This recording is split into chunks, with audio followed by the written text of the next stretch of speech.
Mga ka-A to Z, tapos na po ang maliligayang araw na malamig na panahon. At sabi nga, tila nakabukas ang aircon dahil ngayon nasa likod na po tayo ng aircon.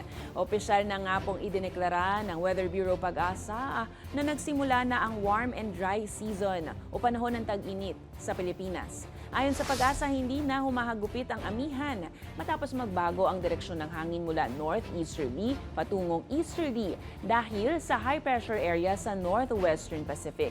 Ibig sabihin nito mas mainit at mas maalinsangan ang panahon sa mga susunod na araw, bagamat posible pa rin naman ang kalat-kalat na thunderstorms sa hapon.